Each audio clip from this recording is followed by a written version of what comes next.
It is February 13th, 2010. It is the 7th week of operations for the Gaon Digital Chart, the first public music chart for digital songs South Korea had ever seen. So far in its short history, Gaon had not featured one of those blockbuster singles that one might associate with K-pop.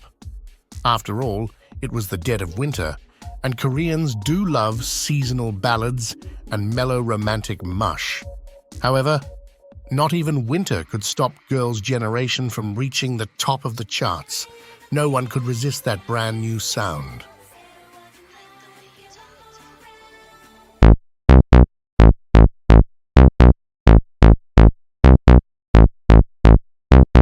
By 2010, the second generation of K-pop had taken form, and most of its major players were already in the game. Notably, every top-tier girl group had a main partner in crime, writing most of their hits and keeping their images and sound consistent. Wonder Girls had JYP, To Anyone had Teddy, T-ara had Shinsadong Tiger, and Kara had the collective known as Sweet Tune. Girls' Generation, arguably the biggest group of them all, were curiously directionless. Each one of their lead singles since their debut had basically a different songwriting team behind it, meaning that it was hard to know what to expect from the so-called Divine Nine sonically. Their debut was a very pretty and uplifting 90s idol pop throwback, down to the random hip-hop break with some random DJs shouting and scratching.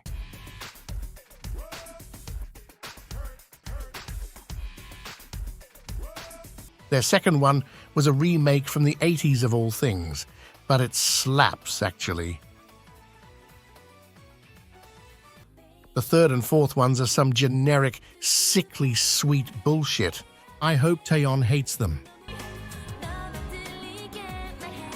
The fifth needs no introduction. You have all had your brains mashed into a pulp by the Aegyo overkill of G.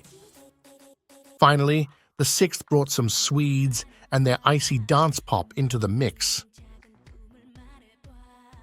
By the time O came about, it was hard to know what to expect from a new Girls' Generation release. Would the group double down on the electropop sound of the last two singles? Or would it go back to the prettier, more conventional idol pop of their first batch of releases? Well, it turns out that O was sort of a compromise. Kenzie and Kim Jong-bae, respectively the composer and lyricist behind Girls' Generation's debut single, would put their own spin on the group's new sound, and the result was an earworm like no other.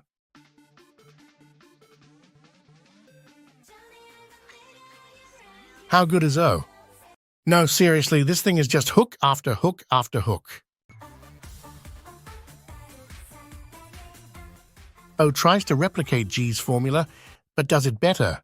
It's punchier, and it's got a far more muscular backing track than G, which, frankly, I find a bit of a grating listen. I don't know how controversial it is to say this in 2024, since most So-ones are now probably more worried about the rental crisis or their never-ending student debt to actually worry about some asshole with an AI voice making his opinions known on the internet.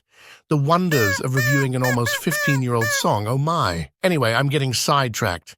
I think I prefer O to G because it is less repetitive, and it's got a cool, unusual arrangement. This thing has two different choruses, so no part overstays its welcome.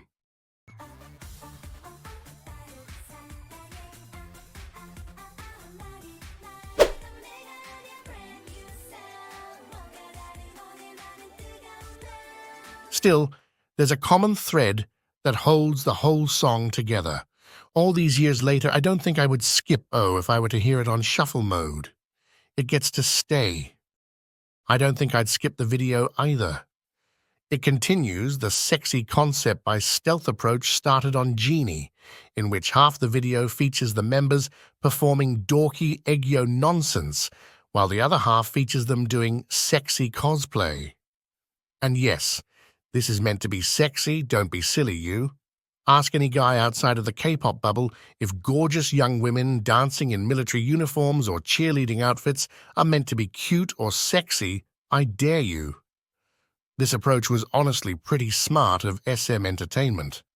It gave them plausible deniability for the concept, and also tested the waters for a more full-on sexy concept down the line.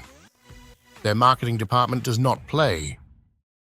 To summarize, Oh is a perfect little pop song, and luckily, Korean audiences responded accordingly.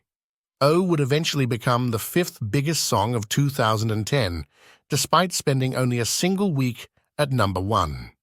It would also become Girls' Generation's 2nd best-selling single of all time, with nearly 3.5 million copies sold.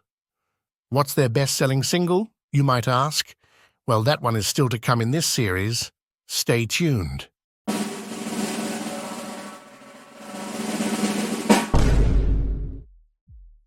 This video series is inspired by 2 amazing columns, the number 1s by Tom Bryan over at Stereogum and Tom Ewig's Popular. The former analyzes the Billboard Hot 100 number 1s chronologically, and the latter does the same with the UK charts. I'll leave links in the description if you'd like to check them out. I'm not doing this series in a written format because K-pop is such a visual form that I felt no other place would accommodate it as well as YouTube. So, here we are.